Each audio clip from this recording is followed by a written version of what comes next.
माझे नाव दीपाली गीते आहे। माझ्याकडे 10 एकर शेती आहे। आपला भारत देश हा पुरुषप्रधान संस्कृती आहे। आपल्या भारत देशामध्ये 70% महिला ह्या शेतमजूर आहेत आणि पूर्वी आमच्याकडे बैलजोडी होती आणि त्यांच्या सहाय्याने शेती करत असताना सुरुवातीला आम्हाला सगळ्यात आधी त्यांना चारा पाणी घालणे, त्यांची स्वच्छता राखणे या कामांना वेळ द्यावा लागत होता। त्यामुळे शेतीला पुरेसा वेळ दिला जात नव्हता। In India, women are the backbone of agriculture industry. Like almost 80% of women work in agriculture in rural India.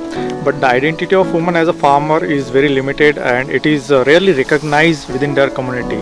So we want to focus on the women because we think that it's important to give them a voice and to empower them to make them take a part in their family decision making process. So we have been designing and developing gender friendly farm equipment so that we could empower more and more women farmers in India, and we want to help them as well as the farming community.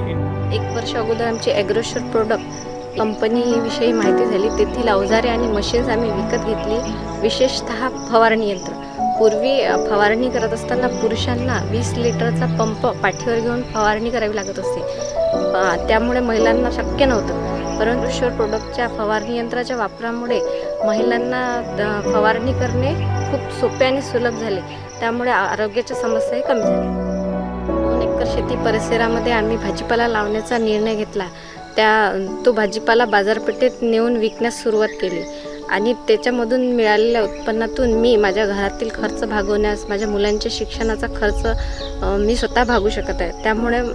त्यामुळे समाजाचा माझ्याकडे पाहण्याचा दृष्टिकोन सकारात्मक झाला।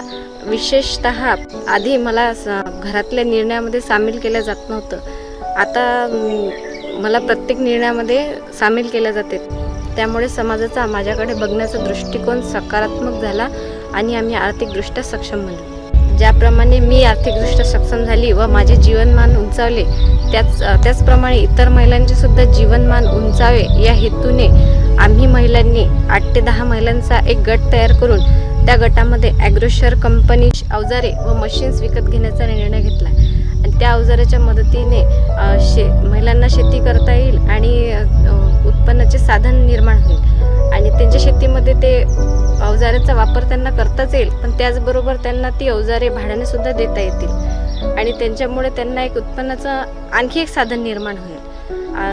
या आमचं जे महिलांच्या गटाचं जो आहे उद्देश आहे तो इतर गावातील महिलांनी सुद्धा तशाच प्रकारचा हेतू ठेवावा। त्यामुळे गावाचा विकास तर होईलच, त्याचबरोबर देशाचा विकास होईल आणि आपला देश सुजलाम सुफलाम होण्यास मदत होईल। हमारा जो स्टार्टअप है वो फार्म मैकेनाइजेशन में काम करता है। अब तक हम लोगों ने 1200 किसान भाइयों तक हमारे अलग अलग इम्प्लीमेंट्स पहुँचाए हैं। उनके साथ काम करते करते हम लोगों को ये तो में महिलाओं का कंट्रीब्यूशन एज़ कम्पेयर टू पुरुष के हिसाब से ज़्यादा है, बट उनको वो हिसाब से अपॉर्चुनिटी नहीं मिल पा रही थी। तो हम लोगों ने उनके लिए अलग अलग इम्प्लीमेंट्स मैन्युफैक्चर करने का सोचा। हम जब खेतों में जाते थे तो हम लोगों ने ये देखा कि महिलाओं को 3-4 घंटे एक जगह बैठ के उन लोगों को वीडिंग है और अलग अलग जैसे खेती में होने वाले जो ऑपरेशन है उनको बैठ के करना पड़ता था, तो उसके वजह से उनको हेल्थ रिगार्डिंग इश्यूज़ आ रहे थे। तो हम लोगों ने उनके लिए जो मार्केट में पावर वीडर्स है, टीलर्स है, वो उसके ऊपर हम लोगों ने बाकी इम्प्लीमेंट्स मैन्युफैक्चर करना स्टार्ट किया। अभी तक 3 से 4 महिलाओं को हमारे इम्प्लीमेंट्स यूज़ करने के लिए दिए हुए हैं। उसका यूज़ करके वो महिला अभी आर्थिक तौर पर तो वो सक्षम हो ही रही है, उसके साथ साथ उनको जो अलग अलग जो काम है वो करने में जो कुछ भी दिक्कतें आ रही थी उसमें उनको आसानी जा रही है। और आने वाले दिनों में हम ये सोच रहे हैं जो कि गवर्नमेंट स्कीम्स है, NGOs है, FPOs है और जो कि सेल्फ हेल्प ग्रुप है, उनके साथ टाइप करके हम लोग अलग अलग उनको इम्प्लीमेंट्स देना चाहते हैं, जो कि ये जो 3 और 4 महिलाओं के जीवन में जो कुछ भी बदलाव आया वो भी बाकी महिलाओं के जीवन है और वो आर्थिक तौर पर सक्षम होने के साथ साथ उनका जीवन में बदलाव भी आ रहा है। In our ecosystem, women are the key because they are the ones who takes the lead in deciding the future of their family, and therefore we think that it's important right now to empower those women farmers in India.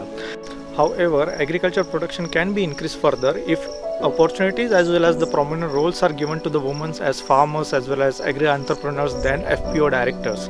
but inadequate knowledge of using latest technology and lack of access to farm mechanization in a male dominating industry is creating an unfavorable situation for women farmers in India. So with the motive to change this situation, we at AgroSure Products and Innovations Private Limited started developing gender friendly farm equipments so that we could help more women farmers in India to empower as well as and farming community to grow their profits per acre.